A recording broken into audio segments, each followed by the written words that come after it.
બનાવવું છે. અત્યારે આપણે જોઈએ છીએ તણાવ, વિસંગતતા સમાજની અંદર આપણા જીવનમાં બહુ જ ફેલાયેલી છે ચારે બાજુ. પરિણામે જીવન કેવું છે? દુઃખી, ઝઘડામય, કલેશ, આ બધાથી અશાંતિથી ભરપૂર આ જીવન છે. હવે એ જીવનને આપણે જોઈએ છે શું? આપણે ઘણી વાર વાત કરેલી છે, આપણે ચાર જ ચીજ જોઈએ: શાંતિ, સુખ, પ્રેમ અને આનંદ. આ ચાર વસ્તુમાં લગભગ બધું આવી જાય. આ ચાર વસ્તુઓ આપણે જોઈએ છે, પણ અત્યારે મળે છે શું જીવનથી? અશાંતિ, કલેશ, એકબીજાને ભળતું નથી કે જેમ. તો એના માટે જરૂરિયાત શું છે? તો આ સુખ, શાંતિ, આનંદ, પ્રેમ માટે જરૂરિયાત શું છે? કે ભાઈ સરળતા હોય જીવનમાં, સહજતા હોય, સૌહાર્દતા હોય, સૌમ્યતા હોય. આ બધું જોઈએ છે આપણે.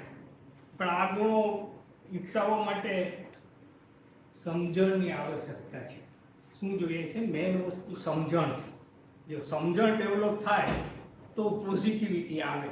પોઝિટિવ એટીટ્યુડ બધા વાત કેટલી બધી કરે છે કે ભાઈ પોઝિટિવ એટીટ્યુડ, નેગેટિવ એટીટ્યુડથી શું નુકસાન થાય છે, પોઝિટિવથી શું ફાયદા થાય છે, એ આપણે જોઈએ છે. પોઝિટિવ એટીટ્યુડ દરેકની અંદર બધું પોઝિટિવ દેખાય, તો વાતમાં નેગેટિવ દેખાય એટલે બધું અશાંતિ આવે. નેગેટિવથી પોઝિટિવ હશે તો શાંતિ આવશે.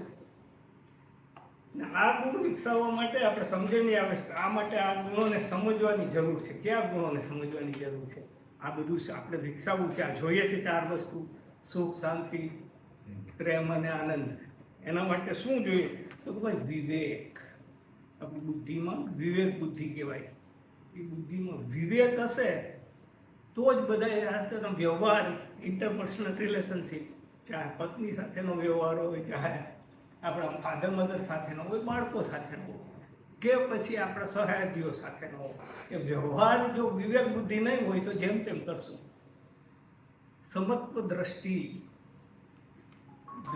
આપણી બધાને એક સરખી દેખાવાની. એવી સમત્વ દ્રષ્ટિ ક્યારે આવે? કે બધામાં પરમાત્માના દર્શન થાય. હું મોટો એ નાનો, એવો જો જે ઇન્ડસ્ટ્રીમાં હોય ને, હું તો મેનેજર, હું તો સાહેબનો સાહેબ અને ઓલો તો પટ્ટાવાળો, એ સરળતા, સહજતા જો લઈ આવી હશે તો સમત્વ દ્રષ્ટિ આપણી પાસે આવશે. અનાસક્તિ, અહિંસા આ જો હશે તો ક્ષમા ક્ષમા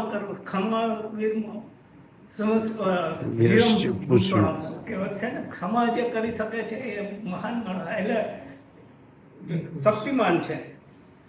ત્યાગ, હું બધું મારું લઈ લઉં, આ બધું મારું છે, એના કરતાં હું બીજાને શું આપી શકું, એવી ભાવના ક્યારે થાય? ત્યાગ તમારામાં હોય.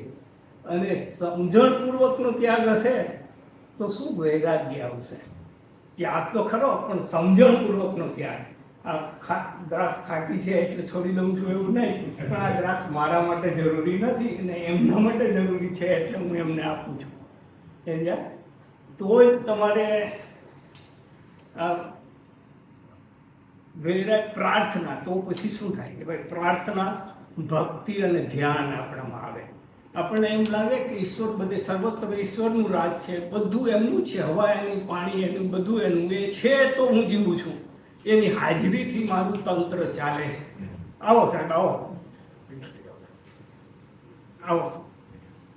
એટલે જો એ નથી તો બધું કશું જ નથી. રામ બોલો ભાઈ રામ, ભાઈનું પતી ગયું છે કામ, કરી દો કામ તમામ અને થઈ જાવ ઘર ભેગા. આ વસ્તુ આપણામાં તરત આવી જાય, પતી જાય. એટલે આ ધ્યાન, ભક્તિ અને અંતે શું આવે? શરણાગતિ. ઈશ્વર પ્રત્યેની આપણામાં શરણાગતિ આવે. એ શરણાગતિ એટલે 5000 વર્ષ પહેલા કૃષ્ણ ભગવાને જે ગીતાનો ઉપદેશ આપ્યો છે, એ ગીતામાં આ બધા જે ગુણો છે. આવો સાહેબ, આવો. એટલે અહીંયા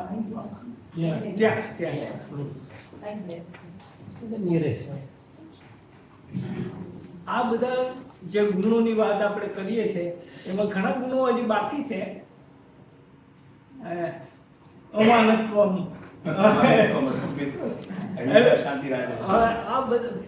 ગીતામાં આ બધા ગુણો વિશે ભગવાને 5000 વર્ષ પહેલા જે વાત કરી છે એ આજે પણ એટલી જ સુસંગત છે આપણા જીવન સાથે. એટલા માટે ગીતા જાણવી પડે. આપણે શા માટે કારણ કે આપણે જરૂર છે આપણું જીવન બદલાવવાની. આપણે જેમ જીવીએ છીએ, પૈસા આર્થિક દ્રષ્ટિએ સંપન્ન હોવાથી તમારામાં અમુક વસ્તુ આવે, તમને શું છે સગવડતાની આવે કે ભાઈ ગાડી છે તો મને વરસાદ કે તડકામાં કે પેલામાંથી ઠંડીમાં મને રક્ષણ આપે તો ગાડી એ તમને સગવડતા મળે. પણ એનાથી જીવન બહેતર ના થાય કારણ કે બધું અહીંયા સમાયેલું છે. અહીંયા જો વિષ ભરેલું હોય ને તો એ ખેતર વિષ જ ઉત્પન્ન કરે. એટલે આ સમજણ ઉત્પન્ન કરવા માટે આપણે ગીતાનું જ્ઞાન જરૂરી છે. અને પછી શું આવે, ગીતામાં ભગવાને કર્મ, ભક્તિ અને જ્ઞાનની પરિભાષા કરી છે. કર્મ શું છે, ભક્તિ શું છે અને જ્ઞાન શું છે. અંતે જ્ઞાન જ કેમ મહાન છે. અંતે એને કીધું છે કે આ બધામાં જ્ઞાન મહાન છે. તો આપણે એ ગીતાને જાણવી છે અને આપણું જીવન સુમધુર અને પછી સુગંધમય બનાવવું છે. સુમધુર અને સુગંધમય બને જીવન તો ઓટોમેટિક છે ને આપણા મહિના પછી સુગંધ પ્રસરતી જાય. કારણ કે આપણે જીવતા તો બધું ઠીક છે, બધા આમાં શું હોય છે, જીવતા તો બધા પોસ્ટને સલામ કરે છે પણ પોસ્ટ જાય એટલે પણ ભરતા જ્યારે તમને કોઈ યાદ કરે ને ત્યારે સમજવું કે માણસ સુગંધ ફેલાવીને ગયો છે. એટલે એનાથી સિવાય બીજું કાંઈ ભેગું આવતું નથી. જે કંઈ હશે એ બધું આપણે અહીં છોડીને જ જવાનું છે. પણ એવું જીવન જીવવાનું છે કે એ જીવન હંમેશા બીજાને યાદ આવે કે ના એ હતા. એટલે એના માટે આપણે ગીતા શીખવી પડે. ગીતાનું જ્ઞાન એના માટે આ ધુરંધર સાહેબો આજે આવ્યા છે. આપણે લાભ લઈએ. હું શરૂઆત માટે